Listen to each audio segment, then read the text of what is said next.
London, the capital of the United Kingdom, is one of the busiest international cities in the world. As there is an increasing demand for investments and the population continues to rise in the country, London faces a huge pressure to expand outwards.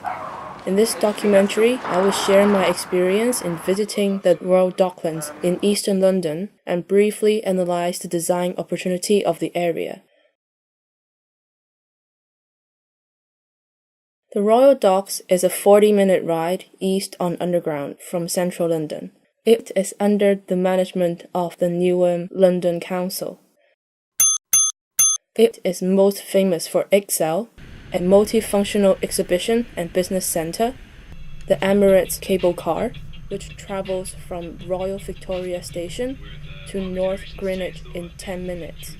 The London City Airport acts as an important hub for intra-Europe transportations. The Royal Docks is very accessible as the Docklands Light Railway runs across the north and south side. The Royal Docks seem to me a product of post-apocalyptic world. The signature landmarks in the area, including Excel, the Newham London Council building, and City Airport, fails to attract people into the area. The 20-year-old housing on the south poses a high contrast to the recent housing development along the north part of the site, creating a broken relationship within the community. During the site visit, the site displays several problems, and these are just a few of them. 1. Fragmentation. Besides, the different style of housing poses a non-coherent pattern in the landscape. The arrangements of traffic, railway systems, and the nature of the site also plays a vital role in leaving the Royal Docks in fragments. Traffic roads and railway systems are arranged in between two neighborhoods, which visually looks impossible to cross without taking a long detour, and separates the crucial connections between two zones. The width of the traffic road and lack of pedestrian crossing facility also enhance the problem, discouraging a walkable neighborhood. As the Royal Docks are separated by a large waterfront, it is impossible to cross without walking an extra mile to get to a footbridge.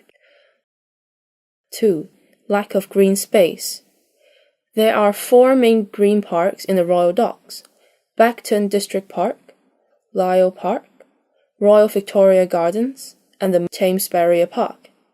These parks are scattered around the area, but there is no clear signage and accessible routes to the green spaces, resulting in low usage of the parks.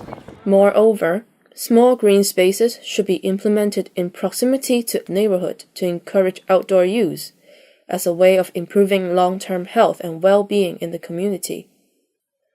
In fact, a lot of the surrounding areas have been developed in the past decades, including the Queen Elizabeth Olympic Park and a linear park in North Greenwich, designed by Michel Devine. Both examples offer different conditions and approaches in terms of design, which can be implemented into the improvement scheme for the Royal Docks. Firstly, Queen Elizabeth Olympic Park in Stratford is designed and opened in 2012, when the Olympic Games was hosted in London. The park has facilities to indoor cycling, water activities, and many more public facilities available for general use. The park has a similar condition of locating near a waterfront with polluted water source, which it demonstrated methods of reducing pollution through near-water planting. The park also offers a large amount of public space for the community as a daily used facility, including running and trail walking.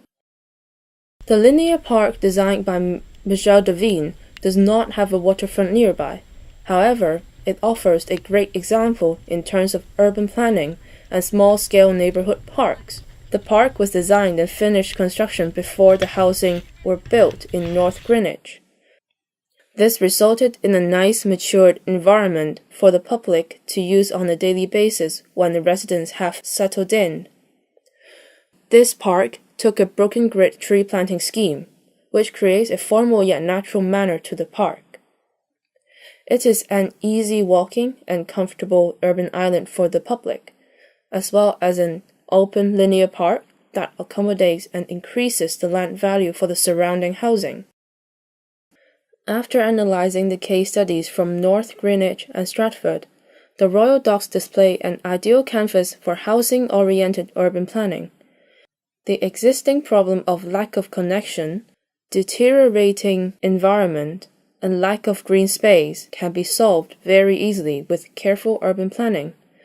As a future design solution, a coherent landscape fabric should be composed with a series of housing, economic, and leisure spaces. The leisure spaces shall become a key element to reduce the pollution in the area, improve the well-being of the residents, and increases the land value of the area. The economic active areas shall act as a catalyst for further developments in the Royal Docks and stimulating the local economy to improve. At last, to accommodate the future population expansion and attract further investments, housing is deeply crucial to bring both new population and new incentives into the area. Soon, with all these goals achieved, the Royal Docks shall soon return to the prosperity it once held and become a key hub for Greater London to thrive and rise in the future.